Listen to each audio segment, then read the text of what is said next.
বিসমিল্লাহির রহমানির রহিম। আসসালামু আলাইকুম। কেমন আছেন বন্ধুরা? আশা করি যে যেখানে আছেন সবাই অনেক ভালো আছেন। আজকে আমি আরেকটা নতুন রেসিপি নিয়ে চলে আসলাম। বেগুন দিয়ে ইউনিক একটা রেসিপি শেয়ার করব। আশা করি অনেক অনেক ভালো লাগবে।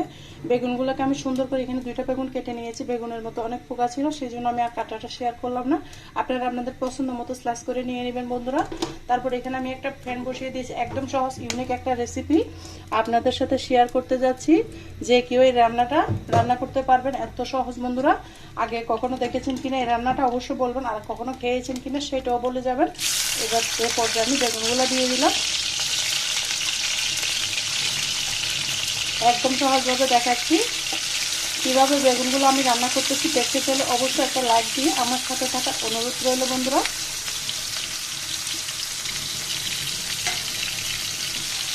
এ পর্যায়ে আমি বেগুনগুলোকে দেখে নিব।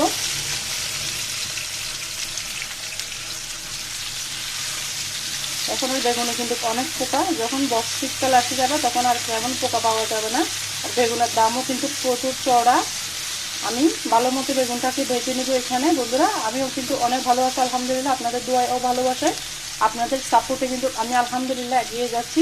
মাশাআল্লাহ আলহামদুলিল্লাহ। তাই আপনারা আমাকে আরও বেশি বেশি সাপোর্ট করবেন। আর একটা লাইক যারা এখনও পর্যন্ত দেন না আমার পুরো ভাইয়ারা, অবশ্যই একটা লাইক দিয়ে আমাকে সামনের দিকে চলার পথটা সহজ করে দেওয়ার অনুরোধ রইল। আর বন্ধুরা যারা আমার চ্যানেলে নতুন ভিজিট করেছেন, অবশ্যই যদি আমার রেসিপিগুলো ভালো লাগে সাবস্ক্রাইব করে আমার সাথে থাকার অনুরোধ রইল। বেল বাটনটি অন করে দিবেন পাশে থাকা, তাহলে আমি যখন ভিডিও দিব সাথে সাথে নোটিফিকেশনটা আপনাদের মাঝে পৌঁছে যাবে। দেখে বুঝতে পারতেছেন আমি চুলার আঁচটা কিন্তু একদম বাড়িয়ে রেখেছি, হাই হিটে বেগুনগুলোকে বেজে নিচ্ছি। এভাবে বেগুন ভেজে রান্না করলে অনেক মজা হয়। দুর্দান্ত একটা রেসিপি শেয়ার করব। কীভাবে রেসিপিটা আমি বানাচ্ছি দেখতে চাইলে অবশ্যই আমার পুরো ভিডিও জুড়ে থাকতে হবে বন্ধুরা। আশা করি অনেক অনেক ভালো লাগবে।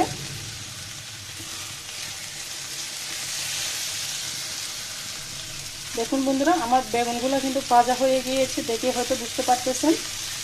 এর পর্যায়ে আমি বেগুনগুলোকে উঠিয়ে নিব।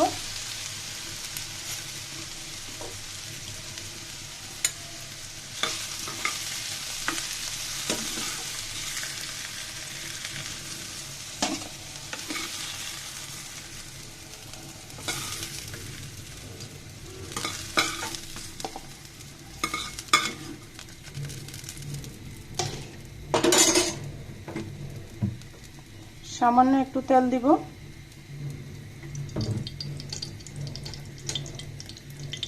তেল যেহেতু আমি আগে দিয়েছি বন্ধুরা, সেজন্য তেলের পরিমাণটা অবশ্যই কমিয়ে দিতে হবে।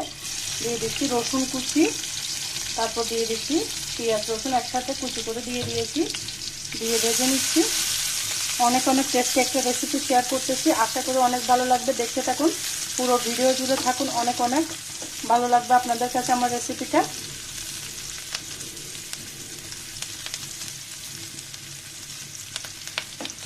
দুর্দান্ত একটা রেসিপি আপনাদের সাথে শেয়ার করতেছি।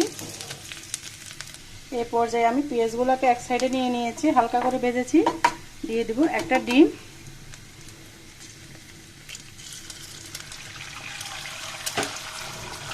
ডিমটাকে আমি ঝুরু ঝুরু করে নিয়ে নেব। এই পর্যায়ে ভাঙা যাবে না, অবশ্যই একটু ওয়েট করতে হবে।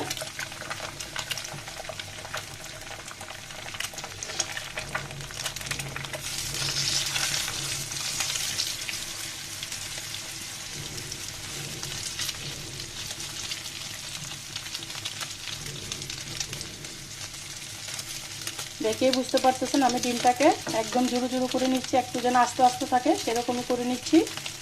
তেলের মধ্যে ভেজে নিচ্ছি। আপনারা যেভাবে আরও চাইলে বেশি ডিম দিয়ে রান্না করতে পারেন, আমি একটা ডিম দিয়ে রান্না করছি। আপনারা চাইলে, আমার বেগুন যেহেতু অল্প সেই জন্য আমি একটা ডিম দিয়েছি, আপনারা চাইলে আরও বেশি ডিম দিয়েও রান্না করতে পারেন। এই পর্যায়ে আমি ডিমগুলোকে উঠিয়ে নিব।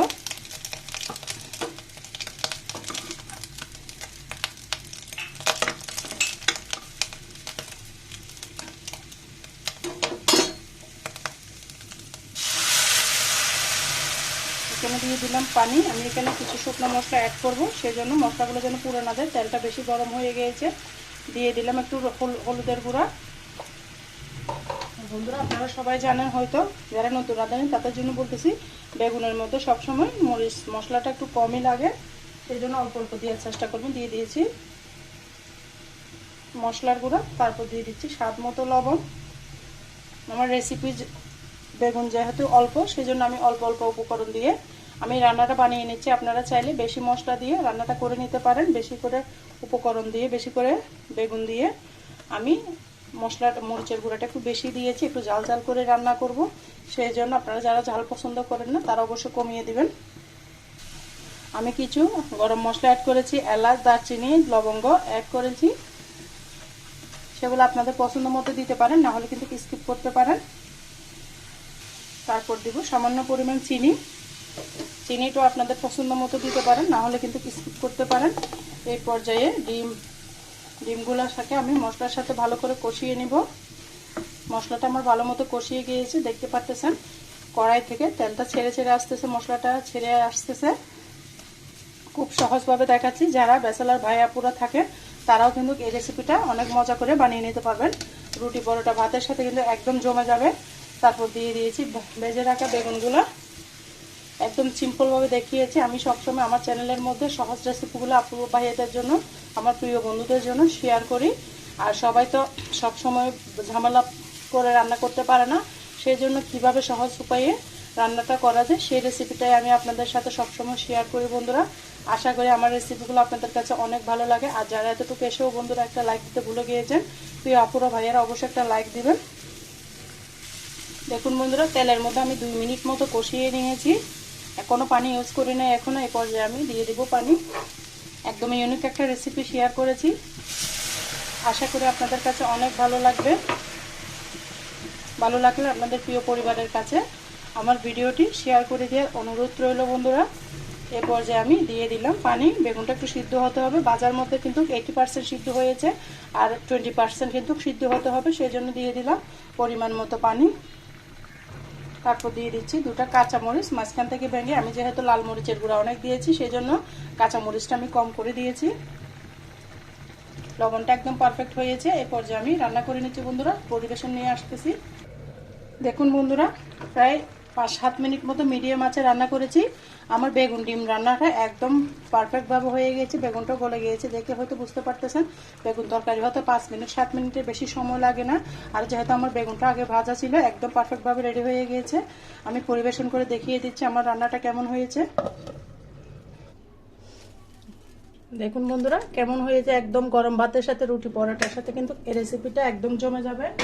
তাই আপনারা একবার হলো ট্রাই করবেন, এভাবে খেয়ে আমাকে বলবেন বন্ধুরা কেমন হয়েছে আমার ডিম বেগুনের রেসিপিটা। অবশ্যই সুন্দর একটা কমেন্টস করে জানাবেন। আজকের মতো আমি এখানে বিদায় নিচ্ছি। সবাই ভালো থাকবেন, সুস্থ থাকবেন। আর যারা এখনো পর্যন্ত লাইক কমেন্ট শেয়ার করতে ভুলে গিয়েছেন, অবশ্যই একটা লাইক কমেন্ট করে আমাকে চলার পথটা সহজ করে দেওয়ার অনুরোধ রইল। সবাই ভালো থাকবেন, সুস্থ থাকবেন। আল্লাহ হাফেজ, আসসালামু আলাইকুম।